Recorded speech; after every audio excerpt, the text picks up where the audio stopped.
Друзья, всем привет! Приглашаю вас сегодня на прогулку по нашему южному саду. У нас наконец-таки расцвели болотные гибискусы. Цветут они невероятно красиво. Такой сразу сад становится нарядный. Но у нас в саду такой разгром сейчас.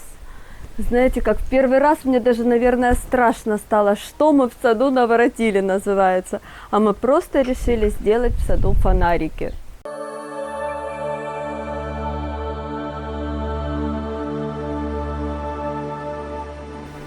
Друзья, ну, конечно, в первую очередь я хочу сказать вам огромное спасибо за ваши такие теплые, такие сердечные поздравления. Мне было так приятно, старалась просто в этот день вот в вашей заботе и в ваших добрых пожеланиях просто вообще раствориться. Большое всем спасибо за поздравления. И сейчас хочу вам показать немножечко продолжение видоизменения этой клумбы, так как здесь у меня будет укрывная зона небольшая. В общем, моя подруга решила, что мало мне забот с такими южными растениями, что, видимо, мало у меня их в саду, и подарила мне варигатный питоспорум. Пришлось долго думать, куда бы его посадить, этого товарища. Мне кажется, он, конечно, будет хуже зимовать, чем даже обычный. Поэтому пришлось посадить его в укрывную зону, чтобы зимовал он у нас в парнике. Здесь, в этой же зоне, продолжает цвести магнолия Little Gem. Трудяшка такая, просто умничка. Все время радует меня. Видимо, чувствует, вот как мне хочется наблюдать за этими красивыми цветами. А сегодня смеюсь, смотрю и говорю, надо же, у нас криптомерия расцвела тюльпанчиками. Клематис продолжает цвести, принцесса Диана. И вот он такой шкодный, везде просачивает свои плети. И здесь на арочке он цветет. И вот так прикольно теперь в криптомерии Рассен он продолжает цвести. В эту же зону подсадила себе желтый олеандр. Сейчас цветения нет, уже отцвел, но очень красивый сорт. Я думаю, что это какой-то из карликовых, потому что листик у него маленький, междоузлия тоже небольшие. Ну, решила, что в этой зоне буду его укрывать, и будет он произрастать в грунте. И вот еще получила в подарок растение, которое я давно хотела, но вживую его на самом деле никогда не видела. Видела его где-то на картинках, в сетях. И когда мне подруга привезла, подарила цветы, я на следующий день перезваниваю и говорю, ну, варигатный питоспорум я опознала. А второе растение, говорю, это кто? Она смеется, говорит, ты не узнаешь его? Я говорю, нет, это скимия. Очень давно хотела скимию себе. И вот, видите, и не узнала. Бывает и так. Скимию тоже посажу здесь, в эту зону. Она тоже вечно зеленая, очень красиво цветет. Будем выращивать, будем наблюдать за этой красавицей. А сейчас пойдемте на прогулку по саду. Хотела бы обратить ваше внимание на магонию вулкана, которую посадила не так давно. Ну, наверное, недельки, может быть, 2 назад, плюс-минус. Посадила ее в открытый грунт, и она тут же дала прирост. Вот пошла у нее почка. Хорошо, понравилось ей, значит, питание ей пошло. Магония Soft Cares, уже прирост молодой ее, так уже окреп. Скорее всего, будет еще одна волна роста, я так предполагаю. То есть у нас на юге, получается, до 3 стадий у нее за сезон. 3 раза она выпускает почку и прирастает. И уже, конечно, она так хорошо выросла в такую большую магонию. Друзья, еще хотела обратить ваше внимание, как себя у нас в жару ведет волчелистник. Так как дафнофилум я выращиваю вот первый год, я его посадила весной ранней. Это вечно зеленое, очень красивое растение. Вот вторая фаза роста его сейчас около 10 сантиметров. Вот прирос он хорошо прирастает. У него очень сильно утолстился ствол, и у основания, и здесь он стал прямо очень широким. Много заложил почек, очень много. И сейчас, когда настолько жарко, хоть он растет у нас в полной тени, утреннее солнышко тут его чуть-чуть радует, у него вянут молодые листья, вот они так немножечко опускаются, и к вечеру он их поднимает. Вот представляете, ему жарко настолько, видимо, что он вот так вот себя ведет. Я предполагаю, что дальше, когда у него будет более развитая корневая система, он будет лучше себя чувствовать, может быть, не будет таких вот у него перепадов. Молодые листья у него матовые, средний ярус у него начинает только приобретать глянцевый оттенок, и нижние прошлогодние листья, они полностью глянцевые. Вот так интересно себя ведет дафнофилум. Вот невооруженным глазом видно, вот сейчас 3 яруса в этом растении. По японским кленам я делала своему японскому клену по рекомендации человека, который выращивает японские клены, проливала корневой препаратом Радимил Голд. Буду делать еще одну обработку, потому что они подвержены заболеванию вилт. И когда это заболевание начинается, с ним потом намного тяжелее бороться, легче его просто предотвращать вот проливанием. Здесь у нас цветет в этом году невероятно калла, и мы показывали вам уже в прошлом видео, вот как они со временем зеленеют. Видите, внутри такой бело-розовый оттенок, а края становятся зелеными. И ярко-розовым с красным получается вот оттенок вот этой каллы. Хотя цветок намного мельче, он какой-то закрученный. Это, конечно, очень радует, что каллы у нас продолжают цвести и зимуют, и цветут. Вообще, конечно, супер. И такой огромный тропический лист, это очень эффектно. Очень экзотично смотрится. К сожалению, слизняки подъедают улитки, хотя и приходится просыпать отраву, но невозможно отконтролировать весь этот массив. Друзья, по японскому клену Маньона Сато. Вот он большую половину дня растет в горшке на полном солнце, с активным поливом, конечно, поливаю почти каждый день. Лист не горит, но более-менее красивый, аккуратный листик. Довольно красивый клен. Здесь к лимону подходим, когда видим вот такие вот у нас хорошенькие лимончики висят, это лимон Мейера. Завязал он лимончики, завязал очень много, и часть скидывает, но много и осталось.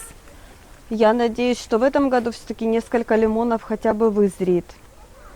Продолжает радовать меня тут своим цветением гордения жасминовая. Вот смотрите, сколько на ней бутонов, она будет хорошо цвести.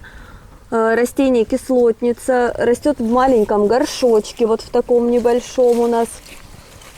И она зимовала в теплице, было промерзание до -2, опускалась температура, горшочек, разумеется, полностью промерз, и тем не менее, вот великолепно получила зимовку и заложила много цветов.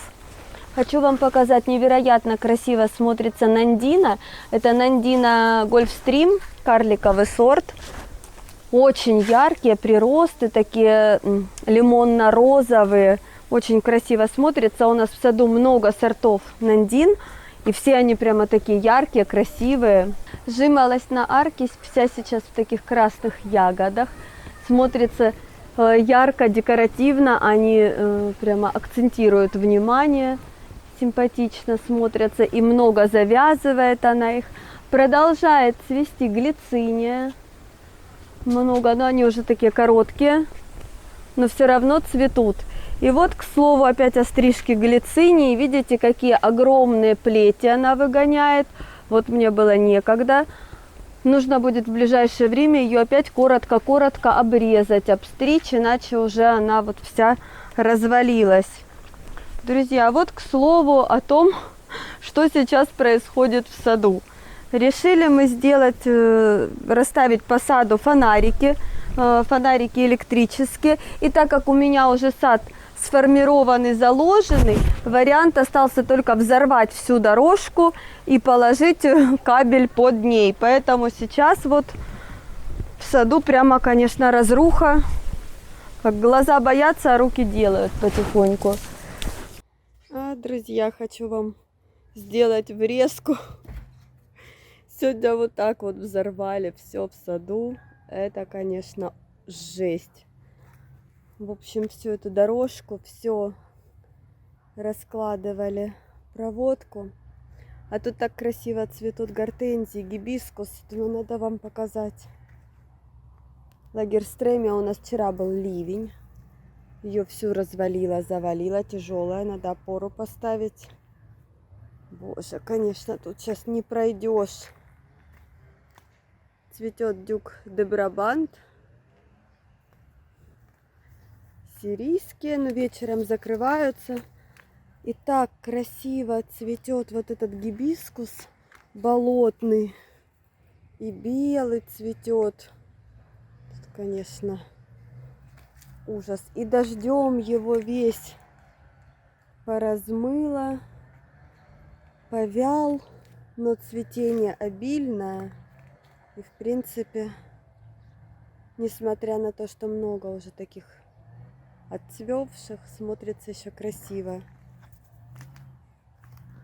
И здесь цветет, но белый просто песня и сказка. Это так красиво, несмотря на то, что это от дождя так деформировались цветы. Какой он красавчик. И огромные вот цветы у него, просто огромная вот рука. Очень эффектно смотрится. Так, хроники садовые. Такие будут фонарики.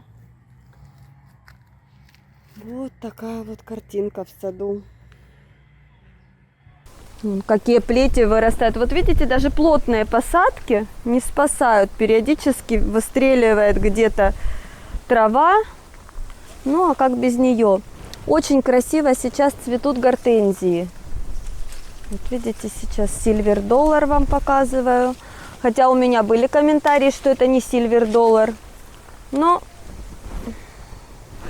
я не особо коллекционирую сорта гортензий, поэтому мне цветет, мне нравится, красиво, и я радуюсь здесь, в этой зоне. И, конечно, я вам хочу показать, насколько активно и обильно цветет сейчас Лагерстремия, индийская сирень. У нас были дожди, сильные дожди, и ее, конечно, подразвалило, подрастрепало немножечко, но, тем не менее, настолько обильно она расцвела. И такие ярко-ярко-фуксиевого цвета цветочки. Такая получается у нас тут розовая зона. Вот, кстати, сейчас, я не знаю, получится ли показать вам. Увидела, что первое цветение на вот этой большой Лагерстремии. Может быть, конечно, я смогу вытащить сюда наружу эту веточку и показать. Вот она. Начала тоже уже цвести. Сейчас, конечно, сезон Лагерстремий. Климат у нас мягчает. Лагерстремии все стабильнее и стабильнее становятся. Уже можно их сажать. У меня много вопросов по Лагерстремии. Как я ее укрываю и что я делаю, как мы зимуем. Я ее связываю. Она ведет себя как многоствольный кустарник такой.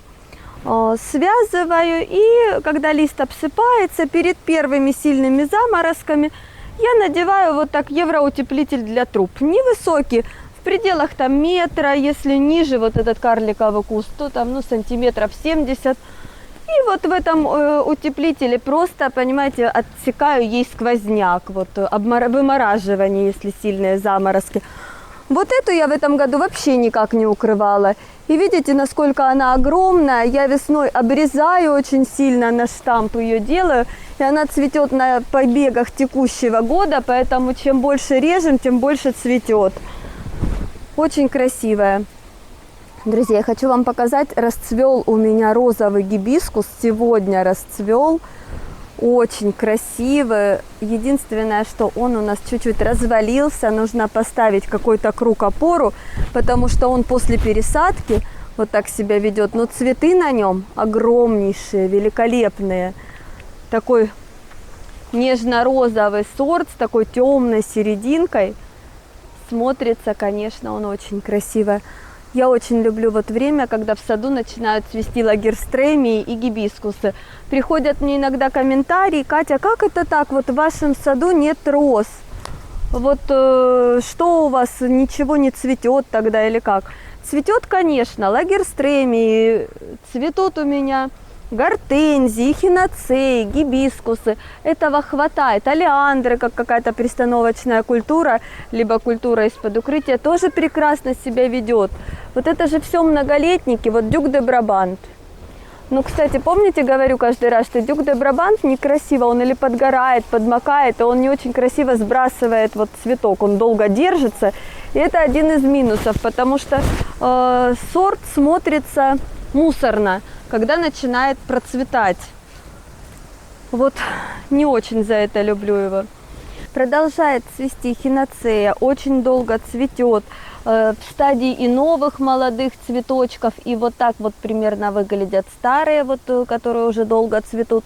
Эхиноцея одна из таких очень долго цветущих. Начинает цвести, цветет вот больше месяца, иногда даже, наверное, еще больше. Вот смотрится эффектно даже в отцветающем виде. Красивое растение, красивый цветок.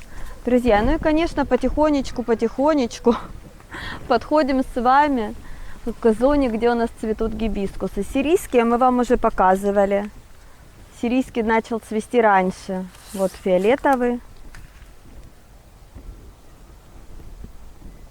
И вот здесь цветет белый. Посадила их близко, наверное, сантиметров 60 между ними, чтобы вот массивно, чтобы два куста в один слились и получилось два цвета.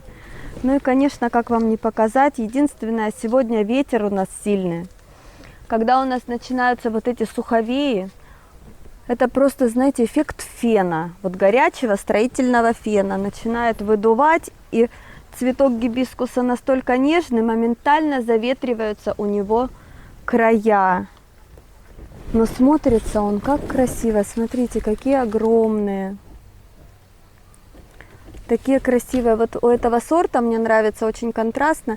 Ярко-желтые такие тычинки на нем. И они вот отсвечивают эту серединку, сердцевинку его. И смотрится очень красиво. Теперь самое главное не убиться, пока снимаем вам видео. Но гибискус тоже плохо сбрасывает. Вот он сразу не сбрасывает цветок. И вот либо приходится подходить, допустим, раз в день, и вот эти все старые цветы с него снимать. Либо он потом вот так через какое-то время, через день-два сбрасывает. Вот так вот выглядят отцвевшие. То есть это растение все равно будет мусорить в саду. Поэтому, если его сажать, то надо как-то или чтобы это на дорожку не сыпалось, если вы вот так перфекционист такой в саду. Мне не мешает, в принципе. Нормально. И вот здесь на контрасте вам хочу показать второй. Он низкий, он меньше метра. И он по-другому цветет. У него цветок круглый, как тарелочка, когда он открывается. И смотрится, и листик у него другой, вот листик более такой салатовый и просто кругленький, а у этого листик более резной, иногда с таким вот, с выступлением. Ну, тоже красивые, и они получились перетекающая такая волна цвета, потому что по цвету они совпадают полностью. И самый любимый мой гибискус в саду — это белый. Конечно, хотела снять вам пораньше видео, чтобы цветы еще были не измучены этим ветрюганом. Посмотрите, какой он красавец. И цветы его в массиве кажутся, конечно, просто каким-то райским кустом, таким большущим, красивым, эффектным. Есть, это голландская селекция, насколько я понимаю, вот эти сорта болотного гибискуса. Сейчас уже появляются сорта с маленьким цветком. Кому-то они кажутся более декоративными, более такими, потому что этот такой огромный, яркий. Но мне нравятся крупные, очень эффектные. Здесь с этой стороны под ленкоранкой, под летним шоколадиком нашим, цветет, продолжает цвести хинацея. Вот смотрите, как долго, огромные какие цветки, очень красивые, долго цветущие, несмотря тут на все ветра, на все невзгоды. Потом, когда они уже совсем высохнут, я их срежу, и она иногда еще из пазух делает такое ремонтантное цветение небольшое, тоже очень красиво смотрится. По морщинисто-листной калине. Смотрите, какая она огромная, как она раскущается. Это очень быстрорастущая культура, просто огромные темпы роста, потому что посажена она была вообще, по-моему, троечка горшочек, и вот такая веточка, и вот с веточки сформировалась уже в такой огромный куст. Это будет ее первое такое полноценное цветение. Нравится, интересно смотрится. А сзади на дальнем плане у нас продолжает цвести вейгела. Вейгела Red Prince. Ремонтантное цветение. На юге 2 волны как минимум идут. И она может еще и к сентябрю продолжать цвести. То есть все лето по чуть-чуть. Она притаилась тут в тенечке под бананом. Банану бы самому в тени, мне кажется, было бы лучше. Я поняла, лист у него все-таки подгорает, подветряется вот так от ветра. И краешек листа подсыхает. Ну, что делать? Я думаю, потом поднимутся растения, будет ему более комфортно в этой зоне. Конечно, экзотики он виду в саду добавляет. Красавец.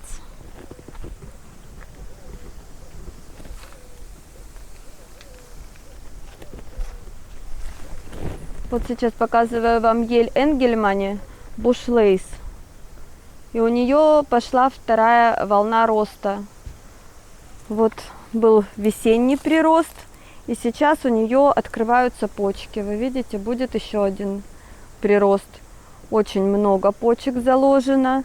И все эти почки сейчас будем наблюдать. Мне интересно, в прошлом году такого не было. А в этом году, вот, видимо, она подокрепла, и у нее будет второе цветение. А здесь сосна Green Tower.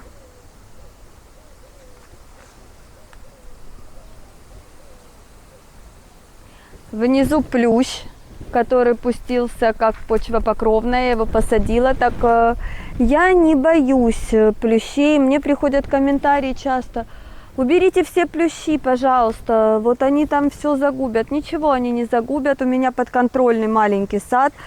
Я контролирую в саду каждую веточку, каждый листик. Нет, нечего делать, а потому что люблю это дело и мне нравится. А здесь клен гарнет, японский клен гарнет. Вот он растет в тени ленкоранской акации, летний шоколад, и его притеняет уже морщинисто-листная калина. Так было и задумано у меня. Я когда сформировала эту группу, я знала, что клены подгорают, и вот я ему делала такую микротень.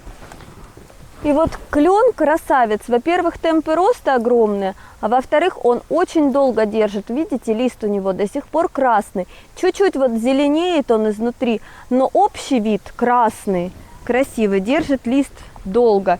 По сравнению с ним орнатум у нас полностью зеленый уже стоит, а этот красавчик. Здесь у нас растет еще османтус, варигатный османтус. Очень он мне нравится, хорошо он себя ведет в климате, перезимовал неплохо, прямо достойно, я бы сказала. Молодые приросты, которые прихватились, он как стрижка получился, он так загустился и стал такой намного пушистее. А здесь же растет питоспорум тобера, это не нано, а такой высокий. Вот он тоже, первый год его посадки, это будет у него впереди первая зима. И вот я вижу, он лист будет менять, вот у него листики старые, он его обсыпет, видите, Они уже поподжелтели, а молодые такие зелененькие, хорошие приросты. Его можно стричь, конечно, чтобы он более загущался. Но я его пока оставлю так. Посмотрим, как он будет себя вести. Здесь же клен орнатум. Клен орнатум позеленел. И немножечко у него прихватились кончики. Не так сильно, но все-таки. Хотя зона такая тоже будет у него более прикрытая. Здесь же в этой зоне растет зеленая аукуба. Вот она с зеленым листом. Тут ива обсыпается. Вот она. У нее листик более мелкий, зелененький такой. Здесь же растет многоплодник.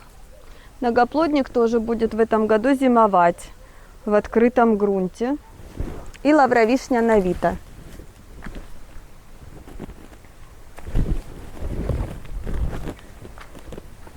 Брахея армата наша. Вот смотрите, как себя ведет брахея армата. Вот с такими листиками мы ее купили.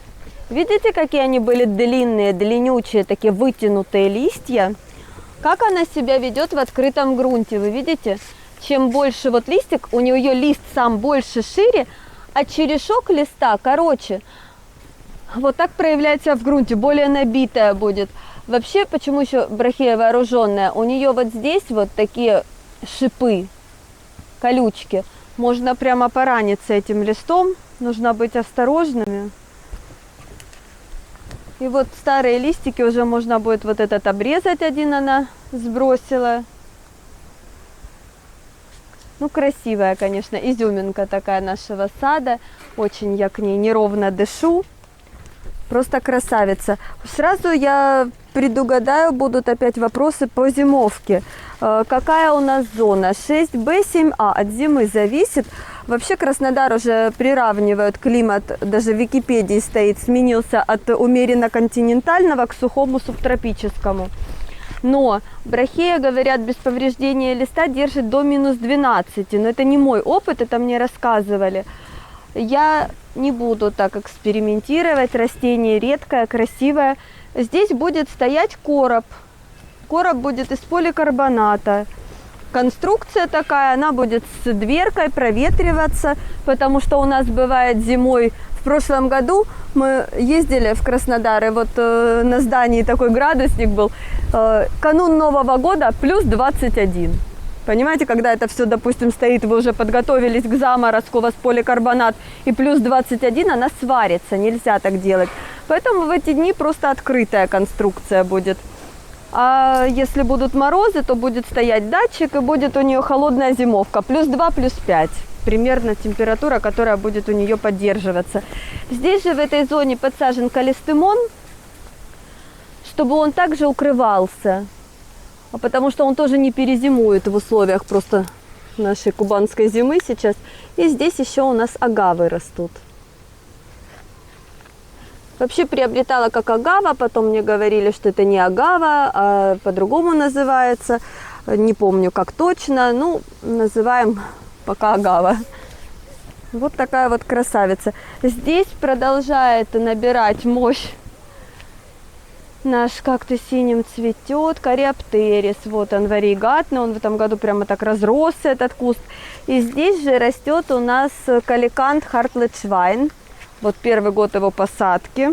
Он перебаливает чем-то, я его обрабатывала. Ну вот как-то вот эти листики.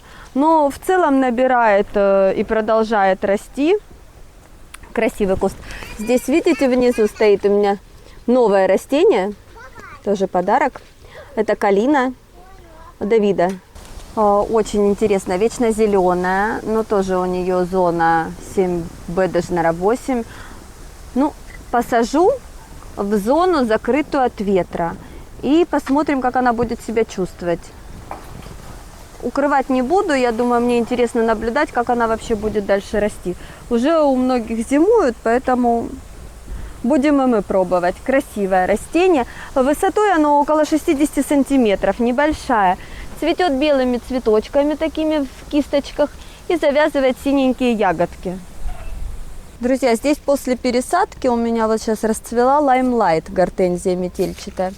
Но вот знаете, мы, южане, честно, не можем похвастаться такими шикарными гортензиями, как, допустим, средняя полоса России, где не такое жаркое лето. Но когда они начинают цвести, все равно так красиво, это радует очень сильно. Жарковато им у нас, вот особенно когда я говорю, вот этот июль-август, особенно август, когда начинается вот этот вот как феном горячим воздух, даже в тени жарит, понимаете, эти гортензии бедные просто превращаются в картон. Здесь, смотрите, друзья, у нас уже начал спеть вовсю инжир. Вот они как висят, вот такие красавчики. Один из моих любимых фруктов – фиги. Вот сколько много. Классный. Сейчас покажу вам. Такой вот. Инжир любит воду. Он у нас растет на берегу. А здесь вообще близко, очень близко вода. Ну, буквально 10 сантиметров, и уже наполняется ямочка водой на берегу. Сейчас вот многие растения стрессуют, а инжир, он наоборот прямо от этого даже лучше растет, больше завязи нарастает, вызревают такие крупные инжирки тяжелые, вкусные. Друзья, возвращаемся к нашим гортензиям. Уже в прошлый раз Наташа говорила, спасибо. Вот так обильно и красиво цветет бобо. Вообще супер. Здесь растет павловния, шантонг. Сорт, огромные вот листья у нее. Я специально сделала вот так ствол таким полумесяцем, чтобы более оригинально смотрелось дерево. Люблю все такое кривоватое, чудное. Павловния была посажена здесь исключительно ради тени. Это теневое будет дерево. Да, дерево листопадное, конечно, будет много мусора, но в этой зоне она мне прямо должна притенить, у меня здесь растет. И вот он, видите, уже как стрессует, и вода близко, и горит. Это Cornus florida rubra. Вот, листик чуть-чуть порозовел, пригорает, и вот я все хотела для него тень сделать. Вот этой павловней. Ну и на самом деле, конечно, лист павловнии смотрится довольно экзотично. Такой огромный, крупный, красивый листик. Здесь в прошлый раз вам показывала болотный гибискус, который я взяла с бордовым листом. Вот он держит темный цвет, красивый лист очень. Бутоны еще не расцвели, поэтому пока не могу вам сказать, какой будет у него цвет. Мне самой любопытно, но я вижу, что сами бутончики окрашиваются в темный цвет. Скорее всего, не будет он каким-то светлым. Ну, посмотрим. Начал цвести сегодня огромный наш самый большой болотный гибискус, огроменный куст, хотя я его каждый год прореживаю и оставляю большую половину, убираю побегов, оставляю вот 50 на 50, даже, наверное, меньше, чтобы он не разваливался. Он, конечно же, не разваливается, держит себя вот в таком случае, но все равно огромный. И у него очень красивого цвета, красного, кора. Такого она сливового оттенка. И создает, конечно, огромный массив в саду. Много очень цветов, но не для маленьких. Вот где, если у вас одна клумбочка, его не сажайте. Будет сильно большой. Можно более карликовые. Вот эти голландской селекции, они небольшие. Здесь продолжает цвести у нас пенисетум. Такие вот у него темные, красивые воздушные колоски. И очень хорошо обрастает, прямо прет, я бы сказала по-русски, так, таксодиум Cascade Falls. Очень большие выгоняет ветки везде, прямо красавец. Ветки крутятся, закручиваются, он очень интересный. Мы в этом году посадили очень интересный таксодиум. Это таксодиум восходящий, сорт Нутанс. Вот посмотрите на контрасте, он сейчас погнал прирост, вот она точка роста пошла у него. Он начал выгонять веточки, уже раскущаться. Это не маленькое будет дерево, но очень интересное, очень своеобразное. Вы видите, у него молодой прирост какой, как палочки. Вот он отличается от таксодиумов двурядных вот этими вот, видите, хвоя у него совершенно другая. Очень интересно смотрится. На больших ветках она потом вот так вверх поднимается. Настолько интересно. Я так хотела это дерево себе раздобыть. Долго его ждала, заказывала, но очень довольна. И вот, конечно, он, то, что пошел уже так в рост, укоренился. Здесь у нас вода на берегу очень близко, они любят это дело. И вот радует его этот прирост. Конечно, красавчик. Дерево листопадное, да, но оно того стоит. Очень красиво, очень хочу себе еще таксодиум пиф минарет.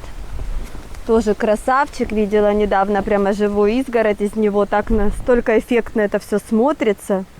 Просто балдеж. Здесь фатиния, вот, господи, все в траве. Никак руки с этими струйками сюда не доходят.